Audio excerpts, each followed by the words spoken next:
Welcome to Five or Flop, a podcast for the best and worst historical fiction has to offer. I'm your host, Erin. And I'm Grace, and each week we'll be reading a different historical fiction book to see if they're a five or a flop. Our theme for season 3 is back to school, and we're reading children's and young adult historical fiction books. Woo! And this week we're reading Listening for Lions by Gloria Whelan. Yes, which is, I'm sure I'll talk about more, one that was always in my classrooms and I always wanted to read, but I just simply never did. Wait, okay, that's kind of crazy. You actually have not mentioned that to me before, and Really? I was under the impression that we both had never heard of it. No, it was always, like, every single classroom I was in elementary school had a copy of it.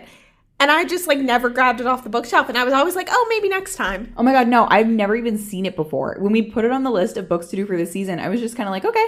Well, I picked it because I knew, the only thing I knew about it was something with Africa. Yeah. And when we were trying to get, like, a fairly decent regional distribution, I was like, okay, this one. And joke's on us, the book is set in Africa for approximately a quarter of it. Yeah, maybe if that. So it's not really in Africa, but we'll get there. Anyways, what are you up to this week? I have tickets this weekend to see Clue at the Kennedy Center. Ooh. Yes. Is this like an audience participation one? I don't think so, but I actually don't know. Someone asked me the other day, they were like, is that a musical or just a play? And I also was like, I do not know. I know that whatever it is 90 minutes. It might be. So they also have, you know what Sheer Madness is there? Yes. That's like an audience interactive one. Uh-huh. So that's why I was thinking Clue might be. Well, but Clue is touring.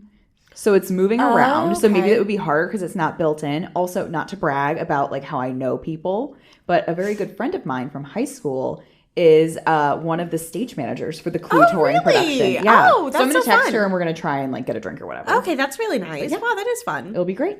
What about you? What's up?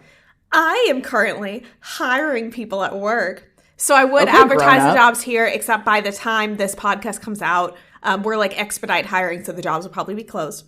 Womp womp. But I am hiring 2 members on my team, a new videographer, because ours is leaving, and then a completely new role that is going to take a project that I really hate off my plate. So I'm very happy about that. Hooray! However, interviewing people is really whack because, like, what am I supposed to tell these people? And also, like, with my job, we work, like, we're the comms team. We work across everyone in the company, right? So sometimes you're managing some difficult and different personalities, like you do at any job. Mm-hmm. And you have to deal with lots of, like, you know, competing interests. And I'm like, how do I tell someone that without scaring them? Yeah. I don't know.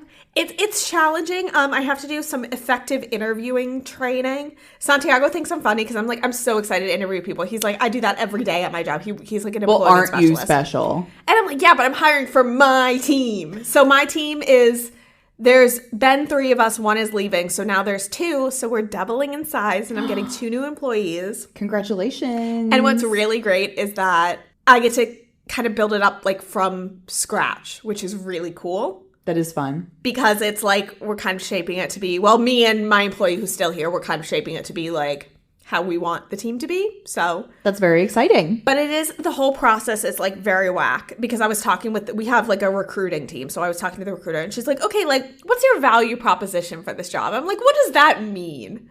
I've had to have a lot of fun considerations like that. And I'm like, I don't really know what that, so it's like a lot to think about and a lot to like, because it's not like easy jobs. Like it's challenging where, you know, my work is difficult. Yeah.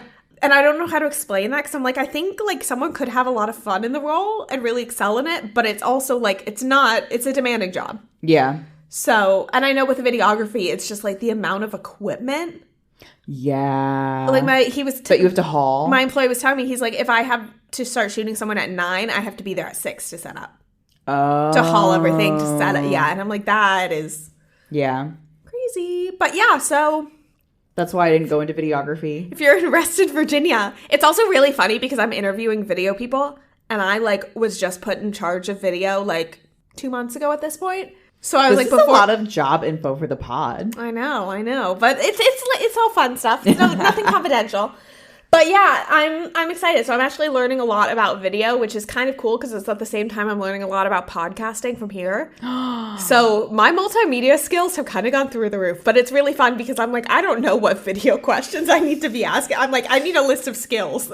Yeah, oh my gosh. Okay, future TV production career for Erin. Yeah, literally when I become the videographer instead. Between all that, do you even have time to read? I do. And I think I might have mentioned this book already, and I don't remember.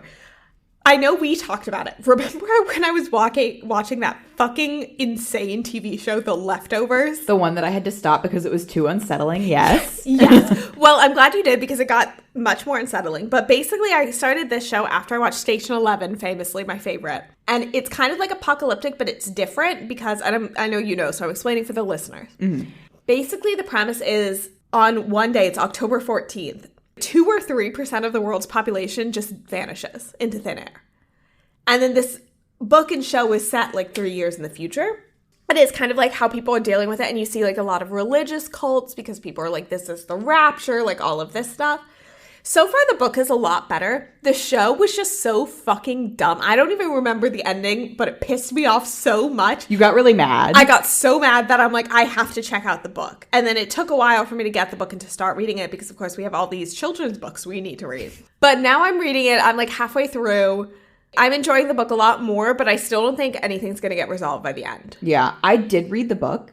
It's been a really long time because I read it like before the show even came out, and that was a long time ago. But I remember thinking that it was quite good. Yeah, no, I'm enjoying it. It has like a pretty mid rating on Storygraph, but I'm enjoying it. So as long as you like it, it's not super different from the show, but like there's some pretty significant changes. Okay. So I like it. What are you reading? I am undertaking like one of my most massive reading projects. Yeah, and I am reading Middlemarch. So I can't claim that I would have just like picked this up on my own because I'm so cultured. However, my brother gave it to me as a gift. And he also gave it to my mother. And of course, because he is my brother and she is his mom, she started reading it first. As families operate. Because she kind of had to because she's the mom. So she was pressured. She started reading it first. But she was like, it's really good. She's like reading it slow. So I finally was like, okay, I'm going to pick it up and I'll just read it like really slowly. It's like 850 pages. I was like, I'll just do like 50 pages a day. And if I want to take breaks, I'll take breaks. Mm-hmm. However, it's really good. Yeah. It's amazing. Okay. Like I'm getting through it faster than that pace that I set. And not only like did my brother really recommend it, and he was like an English major in college. He read it for class. He was like, you guys would really like this because he knows we're cultured readers. Of course. It is also the favorite book of famous pod author Min Jin Lee. Really? Yes, which I know because do you remember this year that New York Times list 100 best books of the 21st century? Yeah. They had all of these authors interview and like make their picks. And obviously Middlemarch came out in 1870, so it was not like qualified for the list. This isn't up for it. Yeah, but I saw some other post somewhere from Min Jin Lee being like, my actual favorite book is Middlemarch, and I reread it every year. Oh, wow. And she's not wrong because it is amazing. I am like 3/4 of the way through now. So I'm going to try really hard to finish it without having to take breaks to read our next pod book. Okay, ideal. So I don't know if I can do it, but I'm going to try to do it. Do you think I would like it? I think so. Okay. It's a very character-driven story, but not in the way that Catherine Called Birdie is character-driven because a lot of things happen. Okay, well that's good. Yeah, they happen. The pace is slow, not because the things are happening slowly, but because there's just so many pages. Yeah. However, the chapters are pretty short. Okay. And the writing, I think, is really modern. It holds up. I think I said earlier this year on the pod, I read Pride and Prejudice, and I'm having a much easier time reading this than I did Pride and Prejudice, even though it's much longer. Gotcha. Okay. So I am having a great time, and I think that if you have wanted to read Middlemarch, you should go pick it up.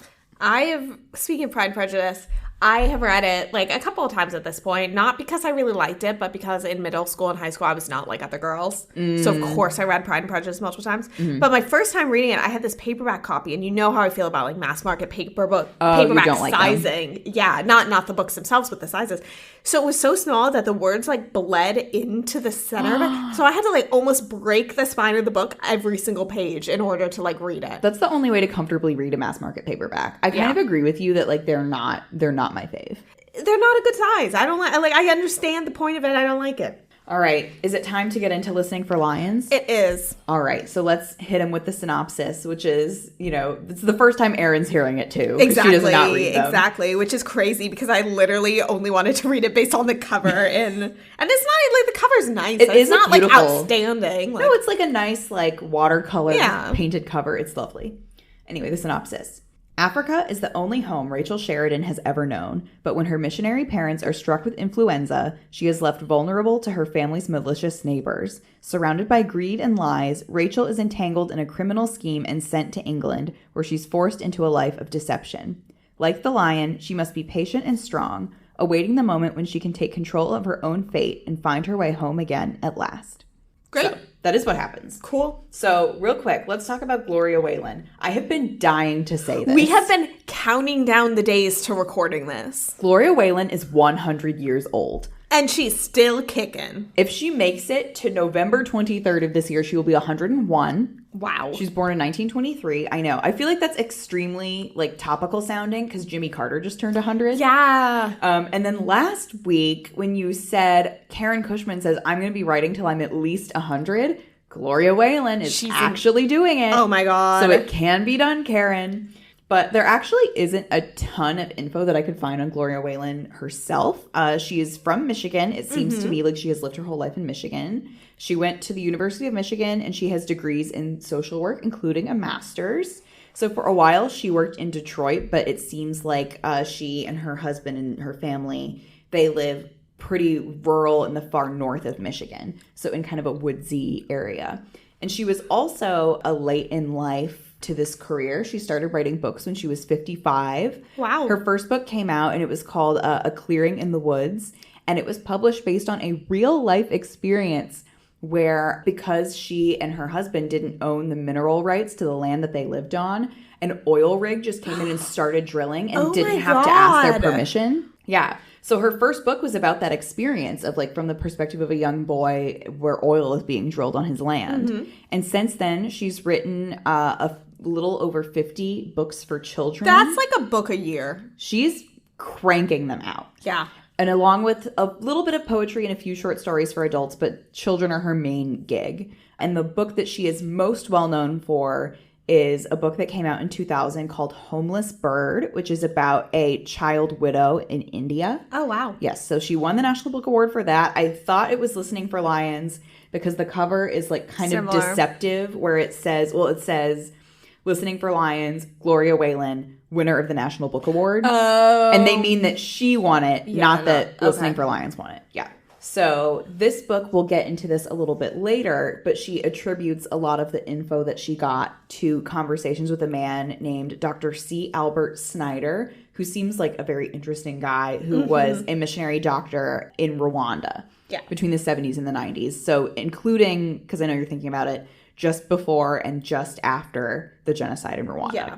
Oh, and then this I threw in because I thought it was interesting, a factoid, especially for you, Erin. The audiobook for Listening for Lions won the Audie Award. Oh! Yes, so the Audiobook Award. And the actress is Bianca Amato, who performed in it. And she also does most of Philippa Gregory's audiobooks. Oh, okay. Well, that's awesome. Yeah, so a little pod crossover. I love that. Okay, well, good for her. Yeah. So I know you wanted to read this and you never did. I never read any Gloria Whelan or really even knew about her, which is rare that like a famous children's author I have not heard of. Did you read any of her other books or is just this the one that stuck in your head? Just this one. I don't even know. I couldn't tell you the name of any of her other books. All right. Well, then we'll just dive into our disclaimer that we're just judging based on the book and not any historical characters they might be representing. And spoilers ahead for this, children's book that came out in 2005. Yes. Can I start? Go ahead. Since we talked about my favorite topic already with Middlemarch, the pacing of this book I thought was so good. So basically the book spans from when she's a child and then it ends when she's an adult. Yes. And I thought, and of course, much more time is spent on her youth, and it kind of moves a little bit fast through her adulthood, which I thought was fine because that wasn't the main point. Well, I thought it was... Oh, sorry. I didn't mean to interrupt. No, you're good. I thought it was so well paced, this story, that I thought it would easily keep a child's interest. No, it was very, very well paced. I agree. And then also two things. It bookends kind of in the beginning of the book. It starts in Africa. And they just call it Africa the whole time. I think just for we'll get into it. But what it actually is present day Kenya. The book is set in 1919. So at the time, it is British East Africa. Yes. And then for most of the middle of the book, she is in England. And then at the end, she is back where she started in the same town in British East Africa. So it comes full circle. And then I also really enjoyed, so we'll get into a little bit more about what the deception is referenced in the synopsis. But there are 3 like sections of the book, and it's one for each name that she has. Yes. And her name changes and how like she changes along with it. So I thought that was a great way to divvy it up and to spark intrigue in you when you open the book before you even know because like, what the plot is. When I did that, I was like, oh, is it like multiple perspectives or something like that? No, it was very good. It was very good. So what happens is that she is about 10 or 11 or so when the book starts. And she lives with her parents who are doctors and missionaries in British East Africa. And they're basically the ones like running this whole hospital. Yes, they are the only white missionaries at this hospital. Everyone else that works there is one of the local Kikuyu people who they have trained to, to nurse, essentially. Yeah. The father is the surgeon. The mother is a nurse. Everyone else, nurses or cleans or, etc. And then, because it's 1919, what else should happen but the influenza pandemic? Of course. Yes. Her parents both die. And she gets taken in by these local greedy white people. Greedy white racist neighbors. Yeah, bad people. Who their daughter had also just died from influenza. Very sad. Yes. Sorry to Valerie. And so they smell an opportunity because what they were about to do was send their daughter back to England to basically beg their grandfather to put her parents back in the will. Yeah. They have a very wealthy grandfather who has cut them out and basically is the reason they're in Africa because they have no money to live in London. It's like you find this out throughout the book, but the father basically like gambled away all his money. He was a drunk, blah, blah, blah. So the father and then the mother or the grandmother died of a broken heart is what they say. And so the grandfather banished them, said like, you can't come back here. When I die, my whole estate is going to the bird watching society. Which is so funny. Which was very funny. This is revealed to the audience suspensefully, but we're just telling you all now. For purposes of this being a podcast. Yeah. So they're like, oh, how convenient. Our daughter has died, which we're really sad about. However, we still are really greedy and want money. So let's take this other little girl and tell her, you have to do this or else you'll be sent into a horrible orphanage and your life will be hell and you'll never get to come back to Africa or see your parents' graves again. And why Rachel goes along with this at first is that both her parents grew up in an orphanage. Yes. And so she has heard their horrible memories because they had a very bad experience. So she's like, oh God, I don't want to do that. Yeah. So she goes and then she continues for a while not to tell the truth because she loves the grandfather. And he's very sick, and she doesn't want to give him a heart attack by being like, by the way, I'm just some random child. Yeah, she doesn't want him to die. She thinks it's going to make it worse. And then also at the same time, there's this whole other thread, which I thought was like very child mind, and I loved it, where she's like, I'm going to go to jail for lying. It's kind of that thing where the narrative voice is Rachel as an adult, and it's her kind of I understand now that I wasn't going to get sent to jail. But at the time, I really thought that I was. Yeah. And given that the book is so short and you don't have as much time or space to go into those kinds of motivations, I thought that was a very smart It was effective use of voice to communicate the thing to your reader that you just want to spell out real quick and then move on.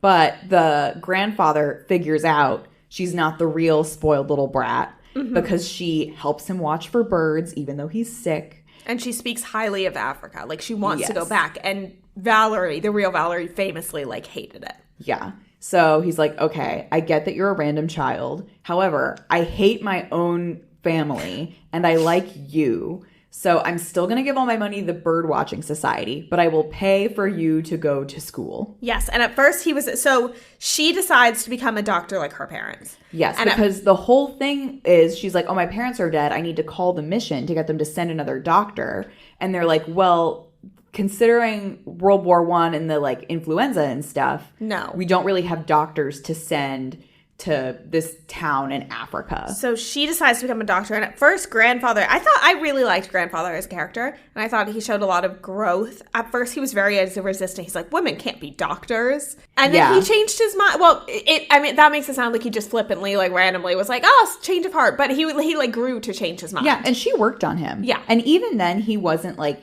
it wasn't a corny moment of like, you know, I full-heartedly believe that all women should be doctors. Like, he clearly still didn't think it was a great idea. Yeah. But he was like, I understand that this is what you want and need, and I think you can do it, and I love you. And so even though women shouldn't be doctors, you can try. He was such a good character because he felt very real the entire time. Yes, exactly. And I feel like even when he did eventually die, you were upset, but you were thinking he has performed his utility as a character and also his service to Rachel. It's like he gave Rachel a home and a family, but she could reclaim a sense of independence at the same time. Yeah. And so that sense of loss was realistic to me. Because otherwise, there's a different version of this book where Grandfather leaves all his money to Rachel. Yeah. And he doesn't do that, and that makes it a stronger book that he supports her, but he gives all his money to the Bird Society. And she doesn't want to remain in England anyway. No, even she doesn't. All that time that she's in school to be a doctor, she wants to return back to Africa. I think the town is Tyumani. I have the book here, so I'm going to check. Okay.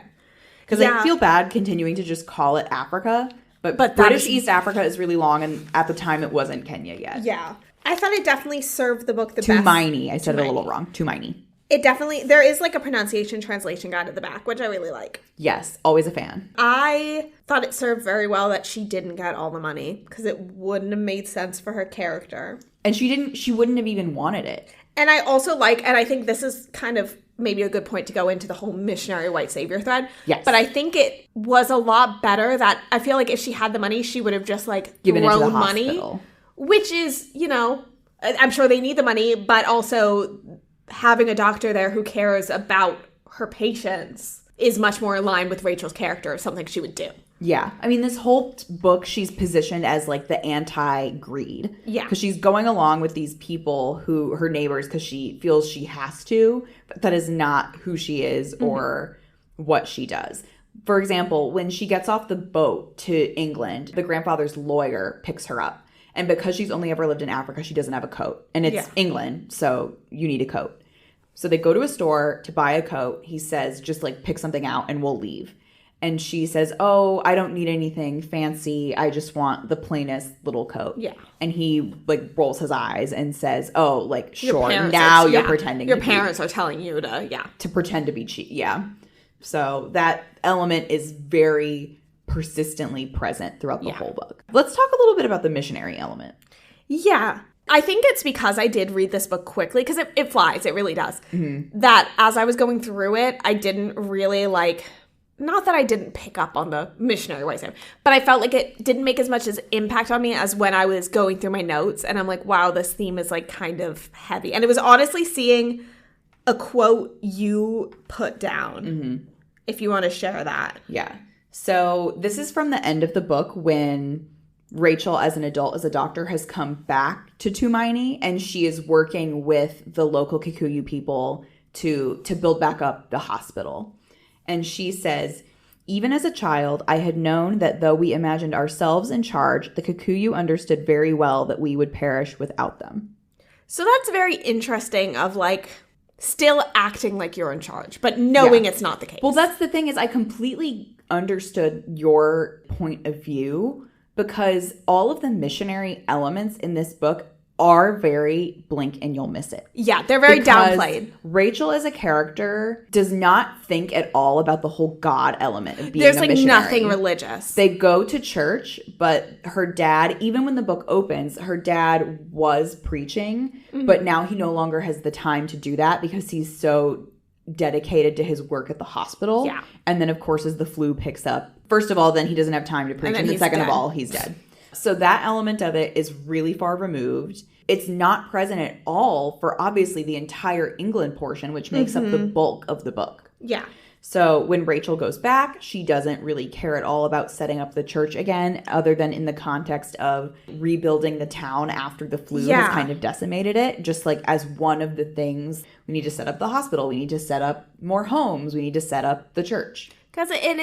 It's also interesting because Africa is her home as a child. Like, I think she might have been born in England, but, like, she has no memories of it from when. This is her home. And she has all of her friends that she made are still there. And so you understand her impulse to be there because, especially after grandfather has died, she has no connection to England. No. He didn't leave her a home. Her whole life has been geared with the purpose of getting back to her home, which she was really, like, taken from unfairly. Yeah. However, you just still have the narrative of, even though it's in these, like, one lines that are so blink and you'll miss it, that missionary thread of it is still there. Yeah.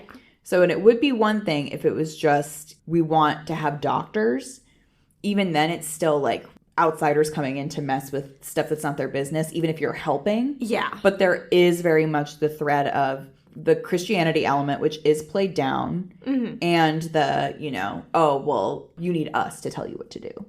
So that is part of it when her parents are alive. You see sprinkles of that. It seems very much, and I could just be making this up, but it seems very much to me how I imagine Gloria's thought process while writing this was kind of like, while I know this definitely was a thing, like a real scenario, of course, she's like, I don't want questions to be raised. Like, I don't want, not, that sounds weird. I don't want questions to be raised, but I don't want the main focus of the book to become this. Yes. But I don't know how else to frame it to get this setting. I think I agree. It's very framed around Rachel personally. You do not get really any broad stuff. No. Like, there are no other missionaries in Tumaini. Yeah. Like, when Rachel's parents die, they're like, oh, well, I guess we have to send you to the orphanage because we don't have anywhere else to put you. Yeah. You don't get the sense of scale. Yeah. And again, it's only once or twice in this book that they say British East Africa or the East African Protectorate, which was also what it was called. And they don't say Kenya. They say Tumaini, the name of the town, and they say Africa. I think it is important. So, because I've kind of gone back and forth with my rating a little bit because of this whole, like, white saviorism element. I'm like, this isn't really a good theme to have in a children's book. No. However, I am coming at that with a 2024 mindset. This was written in 2005 when things like that weren't really, it would have been like a big deal to have a book set in Africa. Yeah. When it's not necessarily that it was okay to think that, you know, white people know better than African people. But in this book, you very much have a protagonist that just loves the place that she's from and is not looking to convert people. And that, I think, is, in 2005 lens, is plenty. Like, that's enough. I agree. Whereas I feel now, even children's books would raise more of the questions of, like, should you be, you know, coming into other communities? And again, this book is a weird line because at the same time, it kind of, like, that's where she's raised. That's where she's from. That's all she knows. So it's like, is this not her community? But at the same time, her parents brought her in and is... I think this is kind of aligns with the conversation that we had about Johnny Tremaine and chains. Yeah. About, like, this is a great topic. Now that time has passed, what kind of protagonist would we choose to have for this setting? Yeah. Because really, the whole element of it being, the core of this story is that Rachel is taken from a place that she loves and she wants to get back. Yeah. And that her aims are at least presented as very selfless. And she truly does just want to do what her father did in being a doctor, to save people. And I think if she had been from England, she would have still wanted to be a doctor and save poor people. I agree with that. Was part, it's not a saviorism thing, but it's also not a saviorism thing. Yeah. It's not related to religion. She does see the way that her father took a leadership role in this town where he was the only white missionary, and she also wants to do that. Yeah. It's complicated. And it's complicated because it's not present through so much of the story, and also because the writing is good. It walks a hard line looking at it now in hindsight of 2024. I think for the time, with, like, the expectation of books and literature and media at the time, this book did a good job. I was waiting the whole time for there to be some kind of something about African independence movements really near the end. And I mean like 3 or 4 pages from the end. One of the Kikuyu townspeople name drops Kenyatta, who becomes the first president of independent Kenya. I was like, okay, that's a nod to that. But it did, I wondered, I was like, is that her hint to the future? Because granted, in the timeline of the book, Kenyan independence is like several decades off. Yeah. Or was it like a thrown in at the last minute, like, oh, I should nod to this? And I don't know. I genuinely don't know. Yeah. It's because anything we say is speculation. So. Yeah. So, I mean, I don't want to put thoughts in Gloria Whelan's head. Yeah. I really enjoyed this book. I thought it was well written. I thought it was good. I don't think there shouldn't be books about things just because they were, like, not good. Yeah. Like, Missionary, not good. That doesn't mean there is not a place for fiction about... They exist. Yes, yeah, we can't just erase things that happen. You can't just erase it. It's like saying there can never be another book about this just because it's not a good thing. That's not true. This did happen. So I'm like, this, for that, I get it. But I think this book doesn't go into the camp of glorifying the missionaries. I think it goes into the camp of, helping people because we have the training and the ability. Mm-hmm. And that those go hand in hand together. But I feel like this book errs on the side of more genuinely trying to help people. Yeah. Than take advantage of them. Like the love thy neighbor kind of Christians. Yes. So I agree. I don't think it's glorifying the missionaries either. But I also think it doesn't have anything bad to say about them. Yeah. Yeah. So it's an interesting kind of neutral middle ground. Yeah, and I agree with you that it's a good and enjoyable book.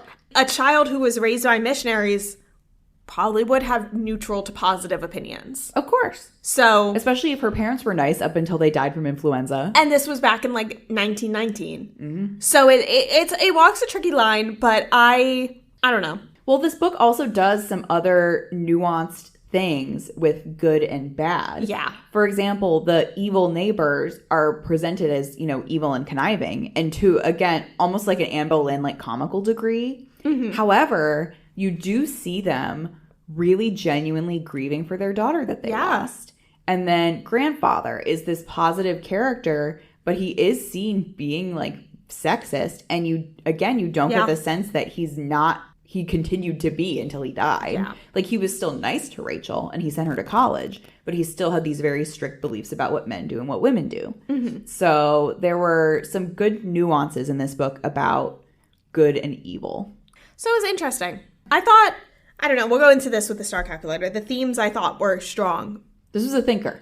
Yeah, for sure. Do you want to get into the historical accuracy? Sure. I feel like I might be hopping around all over the place. I don't think I organized my notes very well. This is to make up for last week. Catherine called Birdie when we had nothing. Yeah, but that wasn't our fault. No. So let's see. So first of all, I was interested in what happened to Kenya for it to be in this state in 1919. So around the time of the 1885 Berlin Conference is basically when Europe kind of divided up Africa amongst themselves. I remember the political cartoons from when I was in AP European history quite clearly. Exactly. Everyone think about that. And so that was when East Africa, as it was known then, or at least by Europeans it was divided into territories. So Britain had British East Africa, or the East African Protectorate. They mean the same thing. And immediately Kenyans were barred from having government, even though it was not an official colony for a little while. So that was where they were in 1919. I did look up how hard the flu hit Kenya, and really hard. 4 to 6% of the population died of the flu within 9 months. Wow. Yeah. There were a lot of different places in Africa, actually, that were hit hard by the flu when everything was moving around because of World War I really exacerbated it. I think one of the worst places in the world that was hit was South Africa. Okay. Because of ports and all that. But it was certainly not good in British East Africa and Kenya. When the British people took over all of the functions of, I'm just going to call it Kenya for ease of, it's shorter, it's what it is now, I'm going to call it Kenya. Yeah.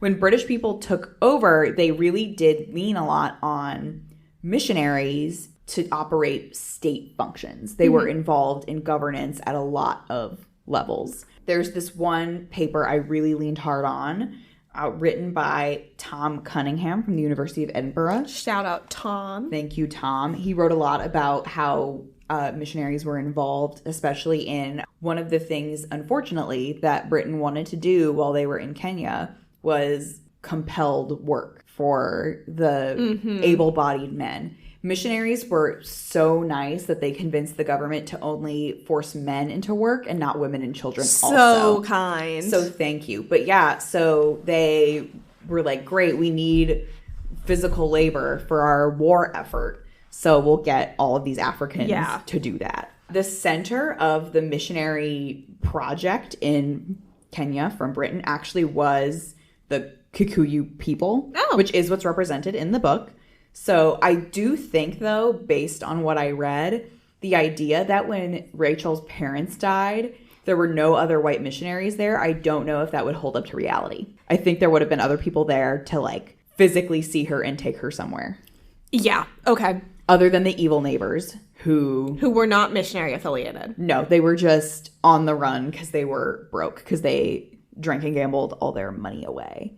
But there was even a report that was presented to Parliament in 1917 about the quote-unquote labor problem, which is that there were just not as many black men to work as they wanted because the state did not care for them. Like, they're like, even in Britain, like, if we have poor people, we have services to provide them with, like, food and healthcare. They're just like, oh, in Africa, whatever, that's not our problem. And people were sick and dying, and they simply did not care about that. The little clip that we got about Kenyan independence, I'm going to touch on that very briefly. Obviously, there's a ton more detail to go into. However, most of it is so removed from the time period of the book, I feel like I'm just going to sketch it in. Yeah. But then there were independence movements. In the book, Kenyatta was mentioned. He was really one of the drivers for Kenyan independence. Oh. He led the resistance movement, which was called the Mau Mau movement. He did end up being put in jail for 7 years from 54 to 61. Yes. The legislature, over kind of that period of time that he was in jail, was diversified. So it was not only white people in the legislature any longer. And then eventually Kenya did achieve independence on December 12th, 1963, and Kenyatta served as its first president. Oh, okay. And then we mentioned a little bit before, a lot of the information that Gloria Whelan used to write this book came from conversations with Dr. Snyder, who worked in Rwanda. And he has a book that she mentioned. It was called On a Hill Far Away.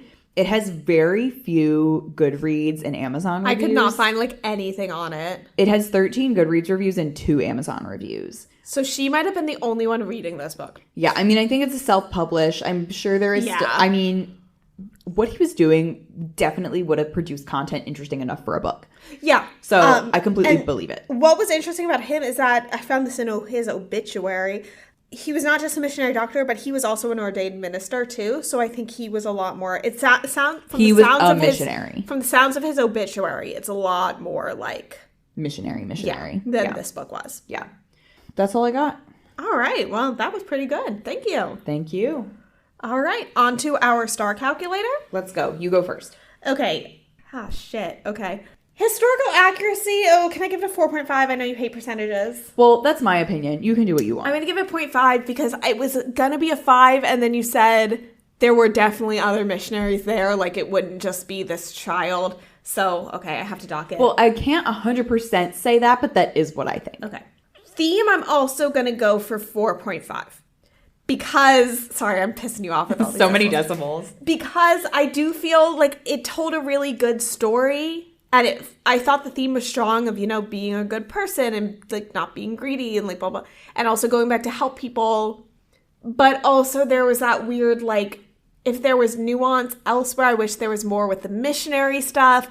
So, like, I don't think it would raise questions for a child. No, I don't think so. But I think reading it as an adult does change that opinion. Characters, 5. I thought they were really good. I liked them all. Even the evil ones, I hated them in a good way. They were good evil. Story, I'm going to give it a 5. And then vibes, I'm going to give it a 5. And that's a 4.8, and I gave it 4.75. And, well, I'd originally given it 5, but then I changed it a bit because of all that stuff. I've been But that rounds up to 4.8. That's a 5. That is, yeah, that's a 5. For me, for historical accuracy, I'm giving it a 3. I just feel like a lot of the context was not present, and I don't think it had to be. But I think coming at it from the perspective of historical fiction, you're only getting so much, especially with the part that's in England. Mm-hmm. Like, there's not a lot of content there unless you care a lot about bird societies. Yeah. Theme 4, I agree with what you said. Characters, also 5. They are all great and very well-rounded. Even, like, at one point, Rachel spends one night at the house of the lawyer's sister-in-law. Oh, she was so fun. Or something. And she was, like, an art freak and had, like, painted walls and wore a lot of scarves. And she was, like, a very briefly appearing character. But she was very fun and fleshed out. So Gloria Whelan did a great job there. Yeah. Story 4, it was strong. I enjoyed it. Vibes 4, same thing. For me, that is the second week in a row, a round number. That is a 4. Wow. And I believe on Storygraph, I gave it a 4. Okay, so very cool. For me, it is a very strong, fine-leaning 5. So far for me, this is my highest rated book of the season. Yours, in case you're wondering, is Chains. Okay, I was going to look. 4.6, and I had 4.4 for Chains. So, okay. According to our calculator. However, we are about to get into a series of probably very biased, highly rated books. Oh, yes. For the next 2 weeks, we have a fun little 2-parter episode. We are going to be reading Dear America. It is the moment you've all been waiting for. We are reading 6 different books. Since they're longer than Josefina, we're splitting this into 2 episodes. Yes, you might think, will you really have enough to say about Dear America for 2 episodes? And the answer is yes. The answer is 2 episodes enough for what we have to say? Frankly, I don't think it's true. So but we'll see. Of the 2, next week's is going to be, I would say, the fun one, because we're reading each of our favorites. Yes. And I have them pulled up in front of me. We're reading 3 next week. So one of them is, maybe you also like it. I don't know. Okay, Survival in the Storm, which I liked it. It's not my favorite. Don't share your opinions yet. Okay, well, whatever. As a child. Oh, okay. I have, at the time of recording, I've not reread it yet for the pod. Never what mind. I remember upon seeing the cover is liking it, but not my favorite. That's the only thing I can tell you. The reason that we're reading Survival in the Storm, because we're reading your favorite book, we're reading my favorite book, and then we're reading Survival in the Storm, which was written by a teenage girl who won a contest. Yes. Which we mentioned in the 4 Winds episode, I believe. Yes. Because same setting. Yes. You're not going to get, I think, any historical information about that because it is the exact same town that the 4 Winds was we're set not in. really worried about that right now. So you have received the information. But you will be getting lots of information on my favorite, So Far From Home, A Story of an Irish Mill Girl. And mine is A Coal Miner's Bride, the diary of Anetka Kaminska. Which I will say, that was the one... And I won't give opinions because I have reread it now for the pod. Mm-hmm. Actually, it's not a reread. I had never read that one. And this is going to sound so mean, but when I was a kid, I thought the girl on the cover was ugly, so I never picked one up. Well, now that you've read the book, you know why, because she had a very hard life. Okay, well, it's like, I understand. I get it. And also now as an adult, I would be like, I can't believe I found a child ugly. Like, what the fuck is wrong with me? Well, But as a kid, I was like, this girl's ugly and plain. I think we should hold off on what we're reading for part 2. But part 2... is definitely more of the questionable ones. Yeah, those are the ones that are, I think, they represent the strengths and the weaknesses of the series as a whole. And yes, I have read the entire series. Yes, it was fairly recently. Yes, there's more than 30 of them. So you will get my in-depth analysis of Dear America. Of Grace's fun little COVID quarantine side project. in part 2. But next week is all about fun. Yeah, and I can't wait to actually go over. Because there are so many, I'm going to ask for your top 3 and your bottom 3, so have those prepared. Oh, I have a color-coded chart ready. Oh, amazing. We'll link it in the story, in the pod notes. But in the meantime, don't forget to follow us on social media, Instagram, Twitter, and TikTok at @flavorflop_pod. If you can't wait another week to see what we're reading for Dear America Part 2, you can join our Storygraph reading challenge. And I do think we have like 12 participants on there, which is pretty good it's something like that's pretty good for us. Because Storygraph not everyone uses, so. I get it. But if you have anything you think we should be reading, we have a recommendation form in our bio. You can also email us, fiverfloppodcast@gmail.com. I promise we'll look at it one day. Happy reading!